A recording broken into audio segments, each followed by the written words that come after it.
Good evening, everyone. My name's Tim. I'm an addict. Um, in the preamble, one of the readings, when it talks about partying, it always makes me laugh because I think, you think what I did back then was partying? Seriously? Like, I'm not even sure what partying is. Um, Partying is like having fun and letting your hair down and having a nice time, and God, that had nothing to do with my use of substances. My aim when I was using was to get it into me, and that was it. Like, if I had company, great. If I didn't, great. I didn't give a shit. I just wanted the substance, and then more, and then more, and then more, and then more, and I wanted it to go on forever. Um, Even right at the beginning, I was massively overshooting. So I'd be looking forward to an evening of it. But I'm going to swear, I hope that doesn't offend anyone. By 7:30, I'd be so wankered that I was just good for nothing for the rest of the evening. And I ruined my 18th birthday because of that, because I'd had such a skinful. Like within 45 minutes of starting, absolutely couldn't pace it. The behaviour got really out of control really quickly. I remember, I'll tell you about a party I went to. I went to a party when I was, I don't know, 18. Friend of mine was at university. I went to visit the friend at university. Everyone was drinking. I was drinking. And they were having a nice time. I wasn't, because the setting was like normal folks having a normal evening, having like a normal little house party, and it wasn't enough for me. I needed more. I didn't know more of what. More of substances, yes, but I needed something more. And so I excused myself and went roving in this city looking for trouble. And it is not hard to find trouble if you're looking for it. And I cracked open a can of Create Problem with some really shifty looking people. And I escaped by the skin of my teeth. That could have been the end of me. So partying, not so much. As soon as I started using, the only thing that mattered in my life was using. Everything else was there to provide a frame for the picture. The picture was the using. And if I could still do it and get away with it, I mean, you're a very nice bunch of people, but I wouldn't be here.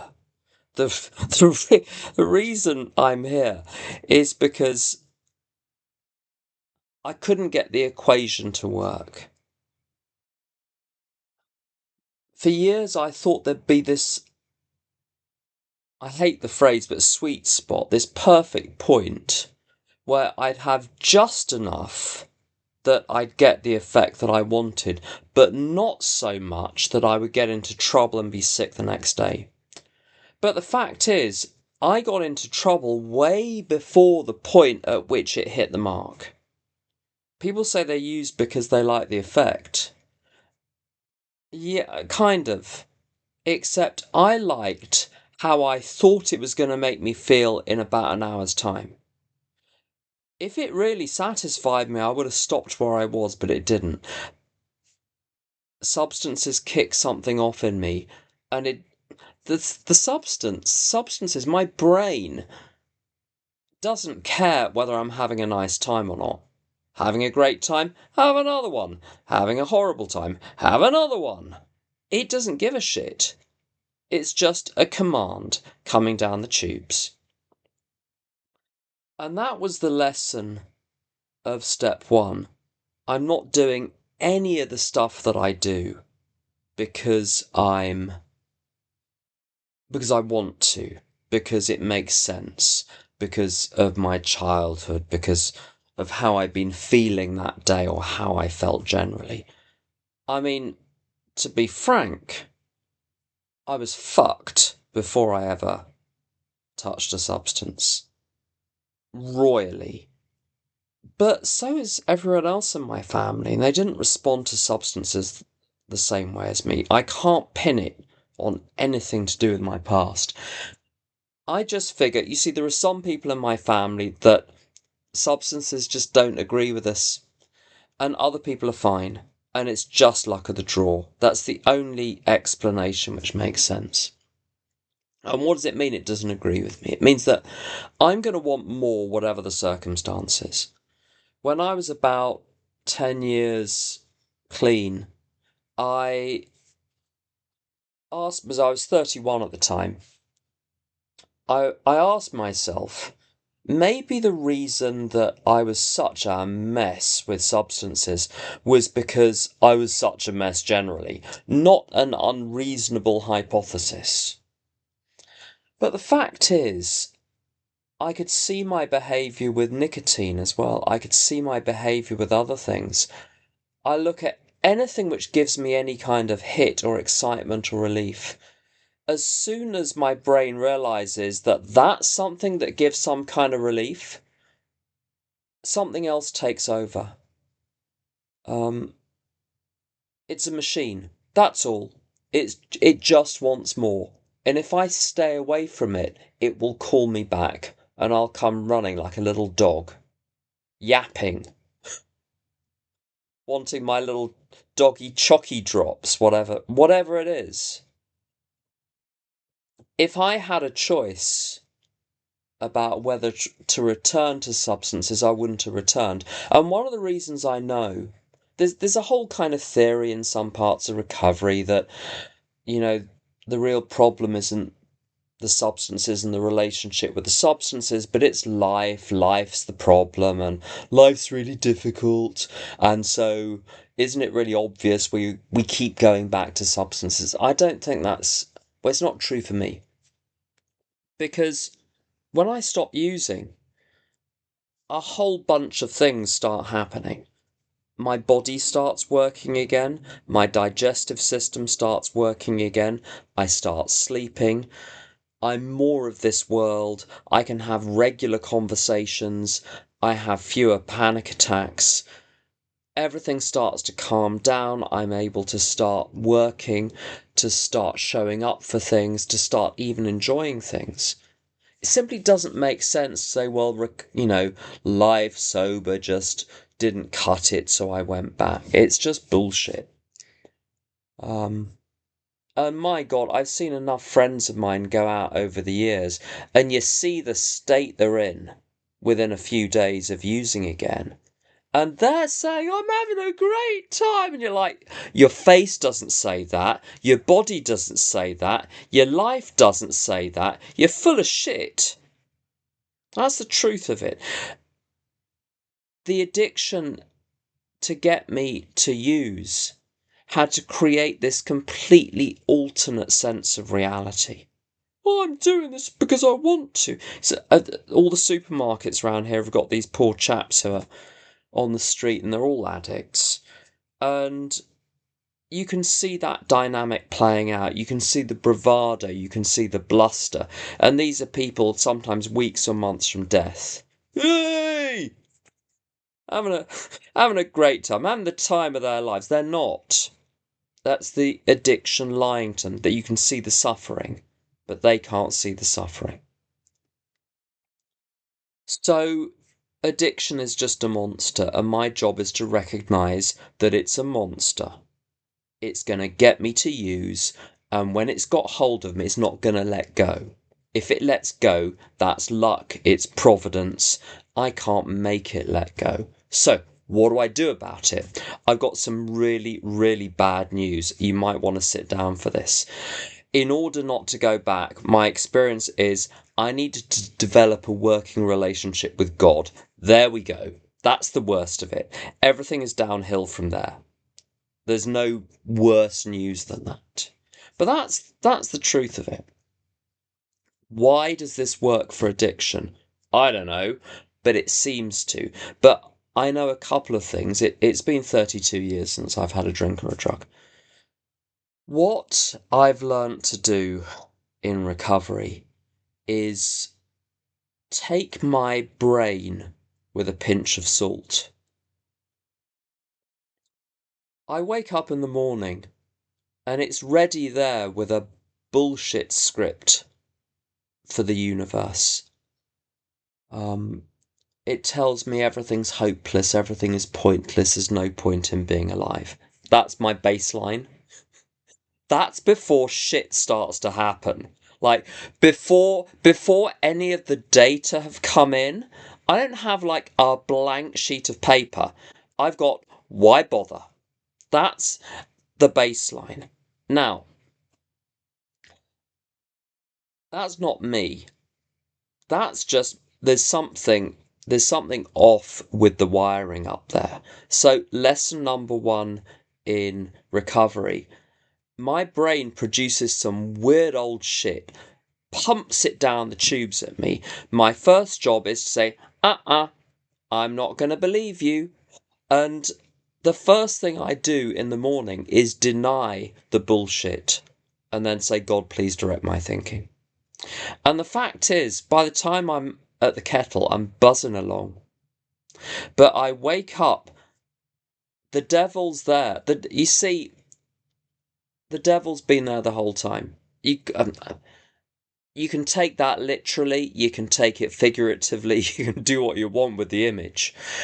But that's what we're dealing with here. We're dealing with something very dark, and it seems to operate through the brain. But there's an answer, and the answer is having something other than my brain as my higher power. My brain was my higher power when I got sober. If it said something, it was true. Why? Because it was my brain that was saying something. It never occurred to me that I was wrong.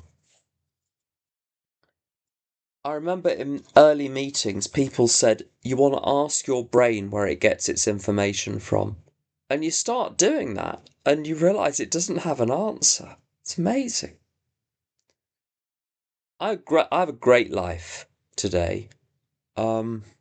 It's very ordinary. It's filled with ordinary things. If you watch too much social media, you can get the impression that you have to be something special. You have to max things.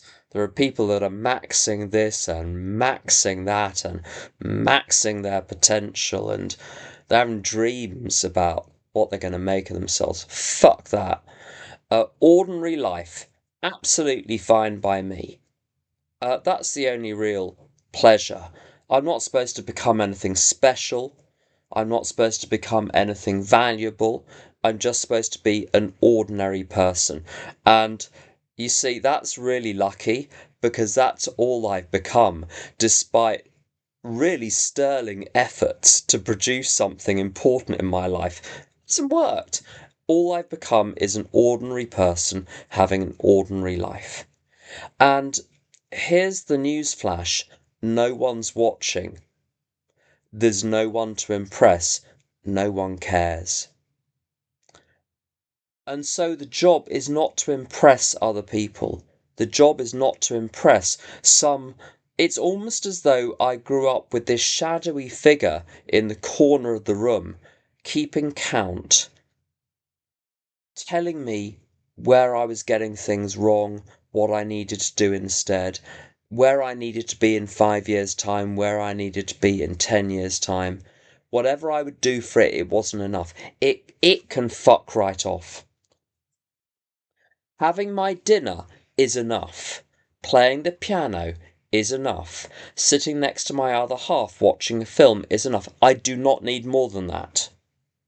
What I need is to get rid of all the bullshit in my brain that tells me that isn't enough. You need more. You need something else.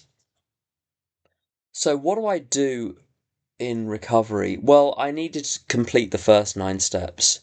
If you want admission to the banquet, I'm afraid you've got to pay the price. But the price isn't all that bad. People get very worried about all these secrets they were going to tell. I wasn't worried about doing the things in front of hundreds of people, which were later to become secrets. So why am I suddenly so frightened to tell one person something I did in front of 50 drunk? Um, there are some other little dark, nasty little secrets, but everyone's got those. And there are about half a dozen options. Most people have two or three of them. Some people have a royal flush and have all of them. But you won't surprise a sponsor. So just tell the secrets, do a little inventory, find out what your character defects are, and there won't be any surprise there because you can get lists of character defects, and those lists are complete. There's nothing you can do that won't be on one of those lists. The specific person, the place, the situation might be different, but there's nothing special, just like everyone else. There have to be some amends conversations, you have to pay the money back, boom, done. I don't believe that recovery is all about me doing these endless, intense inventories to discover all these deep things about myself. The only thing that I've discovered from doing the steps really is that I really like having my own way, and when I don't get it, I get really upset and then I get mean. Does that make sense? That's like the tall and the short of it. There isn't much more to it than that. So you do an inventory which takes 6 months. All you now have is 500 examples of how you want your own way, you didn't get it, you got mean, you got nasty, and then you tried to get your own way even harder. But it's the same thing over and over and over again. There's nothing you can do with that except drop it. And when you drop it, there's not a lot to do each day except the things of the day. What really helps, though, this working for God business, most of the time, God just wants me to get on with my ordinary everyday life, keep my mouth largely shut, derive as few opinions on things as possible, and just take it a little bit easier. Try to be a little bit less tense today than I was yesterday. I've given up shooting for totally happy-go-lucky. I really don't think it's ever going to happen. I just aim to be less tense than I used to be. I remember I was about 10 years clean. I did a chair somewhere and I thought I'd done a really good job. Apparently not. Someone shared back afterwards and said it was really good to hear you. You're so much less uptight than you used to be. I thought it was going to be some great spiritual message. Just less 10 years less uptight. But that's really good considering where I came from. That was a major success. But you get big rosette for that.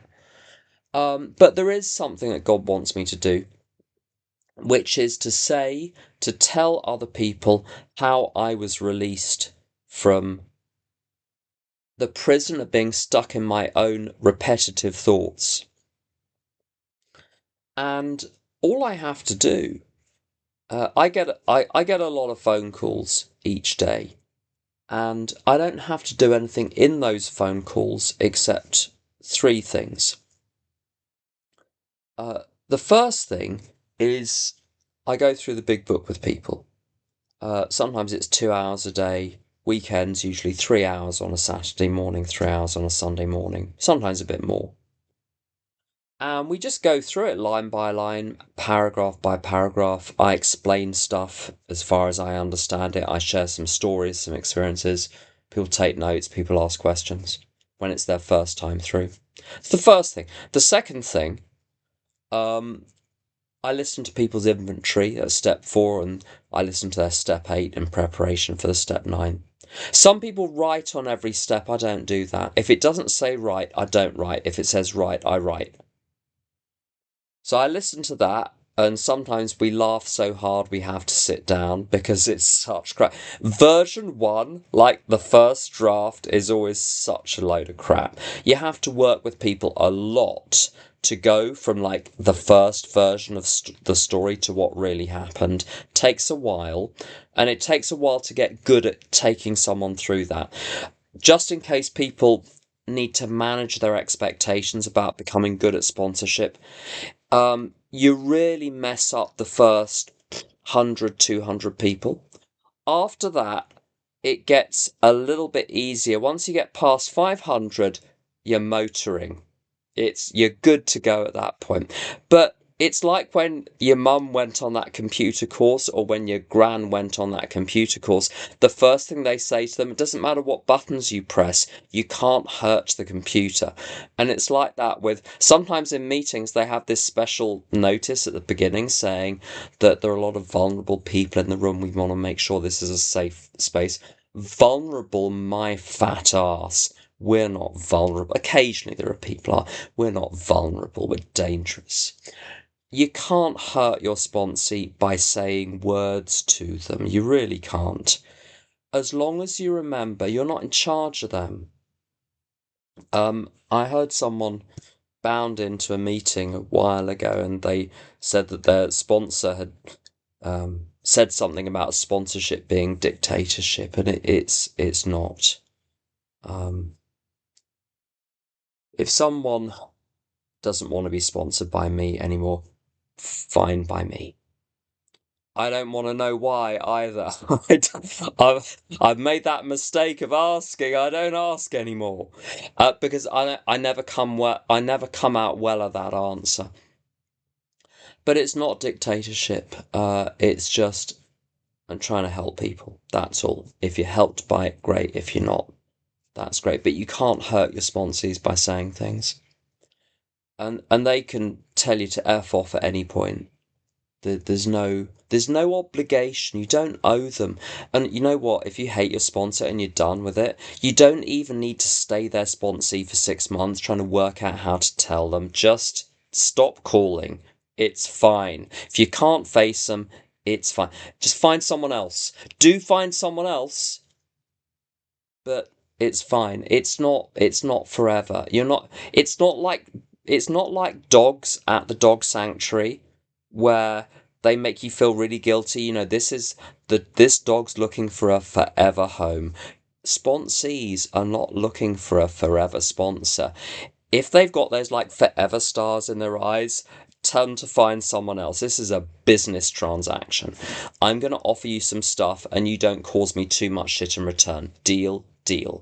So those are the main things. The third thing is they just get to tell you what's going on. Now, there comes a point at which you're done, like more than 5 or 10 minutes, and can get a bit much. So you encourage them to get to the point quickly. And if you've got some relevant experience, great. If you have no idea, you say, no idea. There we go. You don't need to make something up. So sponsorship's really easy. You go through the book, you listen to the inventory, you help them tweak the inventory if you can. You give them a bit of advice on step 9 about some things to say, some things not to say, and just be there, and they get to call you if they want to. And that's the special mission, I think, for God. The payment I get in return for that is I seem to be kept away from substances, and when substances rear their ugly little head, I seem unable to use. I was in a situation, I had a friend from Antrim many years ago called Damien, who drove me fucking mad in meetings because he'd always talk about these situations and you knew the situation was like super juicy, but he'd never get more detailed than that. He'd say, I was in a situation. Now I've forgotten why I brought this up, but it doesn't matter. Oh, that's it. I was in a situation when I was about 17 years clean, and I really wanted to use. I was done on so many levels with all of this shit, and I was just gesturing in the general direction of the world, and I couldn't do it. I couldn't convert that thought into an action. I thought, fuck, I'm really fucked now.